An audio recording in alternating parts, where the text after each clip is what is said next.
Hey guys, and welcome back to the next edition of Anime vs. Manga, where we go through the Dragon Ball Super manga and analyze the differences with the Dragon Ball Super anime.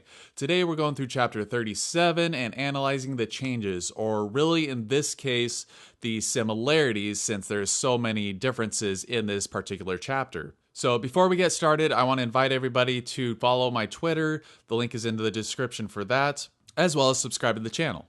And your support is very much appreciated. So let's get started. When we look at the differences here, the entire chapter is focused on Frieza versus the Universe 6 Saiyans, which didn't really happen in the anime.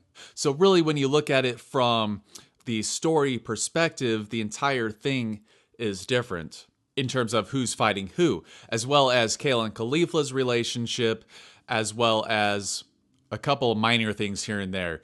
Looking at similarities, we still have Goku fighting Berserker Kale. So really, this chapter is about episode 100 and 101, a tiny bit from 112, which was basically the 10 seconds, basically, of Frieza fighting Kaba in the anime, which Frieza eliminates Kaba. So I think one of the biggest differences between the anime and the manga are Kale and Caulifla's relationship here, especially with Kale and her personality, whereas in the anime she's very timid, very shy, she gets frustrated, and that's how she sparks her transformation into Berserker mode. And Caulifla seemed to be the leader of this kind of gang, which in the manga she kind of is, but in this issue we kind of reveal a little bit more of their relationship dynamics here, where Caulifla is somebody who took in people that didn't really have anywhere else to go. So we'll get into that a little bit more in a second, but first off we have Caulifla versus Frieza. We got base Caulifla, she turns Super Saiyan. Now this is a fairly decent change here, whereas in the anime, Kaba and Kale and Caulifla had this whole scene where they're trying to learn how to become Super Saiyans. They have the back tingles, which they do not have in the manga, because that entire scene in the manga was kind of skipped over, and Caulifla learned how to go Super Saiyan off screen, or off page, so to speak. So Caulifla goes Super Saiyan against Frieza. Frieza goes into his golden form. Now this is the first time we've seen Frieza in his golden form because Resurrection F did not happen in the manga. We have a few issues ago, a couple of pages of recap of what happened with the Resurrection F story, and just a mention of Frieza's new golden form. Now we actually get to see it in the manga. So Kale reluctantly tries to help Caulifla because she knows that if Caulifla accepts her help, it's going to be like a blow on her pride or something like that. And she owes her a lot, so she doesn't want to do that to her. But she doesn't really have a choice. So she jumps in to help against Golden Frieza. And then Kaba jumps in as well. So this is where we get the little bit from episode 112. And that's pretty much a loose similarity there, is Frieza versus Kaba. So instead of Goku versus Kale and Caulifla from episode 113 through episode 116 of the anime, we have Golden Frieza versus Kale and Caulifla and Kaba as well. And by the time Goku fought Kale and Caulifla, Kaba was already eliminated by Frieza. So Kale finally decides to unleash her power and starts going berserk because her powers just keeps growing, just like in the anime. Keeps going out of control, and now we get to the similarities of Goku jumping in to fight a Berserker Kale. As a Super Saiyan Blue, again, no less. So as she tanked a Super Saiyan Blue Kamehameha in the anime, you could say that he was holding back, whatever. You can say the same thing about here. It doesn't seem like he's holding back as much as he might have in the anime, but the power scaling is very different in the manga than in the anime. So I'm not going to get into the power scaling too much, but Kale is starting to give everybody a lot of trouble, which even Vados mentions. So that's pretty much all I have to say about the analysis, other than Roshi still being in the fight and teaming up with Gohan nonetheless. I mean, I'm pretty sure Roshi's going to, hold his own teaming up with Gohan. But that leads us into the review. Roshi is still in the fight and teaming up with Gohan. Like, what does he think he's going to do to help Gohan? I guess he can. I guess he's experienced enough to know where and what he can do.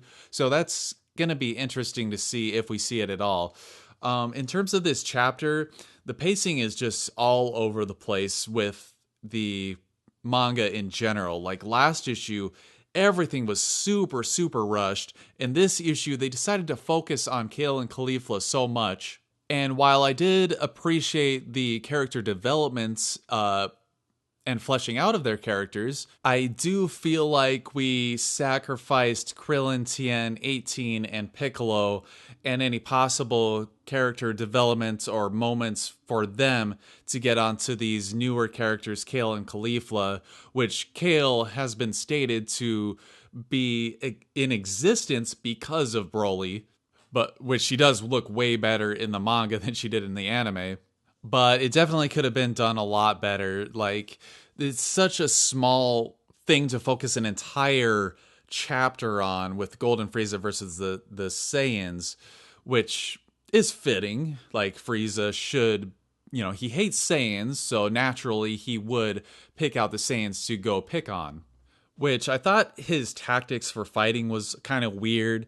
And, throwing bricks constantly at Caulifla, and it was just actually like hurting her and holding her back. Even though it's like Kachi Kanchin, it's like I found it somewhat unbelievable that it would push her back and hurt her to that degree to where he's starting to win just because of telekinesis. He's throwing rocks at her. I don't know, maybe the rocks are imbued with his power too or something. And then Kale was doing similar things, throwing pebbles at Frieza and actually like stinging. He mentions that those attacks stung him a little bit. So it was just kind of weird. Overall, I liked the art. It was a cool, cool action. And the struggle itself was pretty nice. I just feel like the pacing just kind of went to a screeching halt. Like we were rushing so much and then boom, we decide to focus on the one episode that was a really disposable episode in the anime, which was episode 100,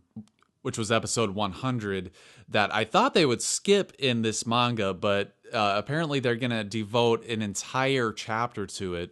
And I'm just hoping that the next chapter doesn't focus entirely on Kale's berserkness, But one thing that I do hope is that, which is more of a personal thing, is that I think that the Saiyans should not get eliminated yet, because I think it would be cool to have all of the Saiyans from 7 and 6 team up against a major threat. I think that would be pretty awesome. And I also think that Kale, Caulifla, and Kaba at this point should be the ones to eliminate Frieza. I don't think they should rehash what happened in the anime and have Goku and Frieza teaming up at the very, very end to defeat Jiren. I really hope that doesn't happen, but I feel like that is what's going to happen. What do you guys think? Did you enjoy this chapter of the manga? What do you think of the analysis? Did I miss anything? Should I have added anything? As always, put your thoughts down in the comments below. Thank you, everybody, for watching. And as always, take it easy.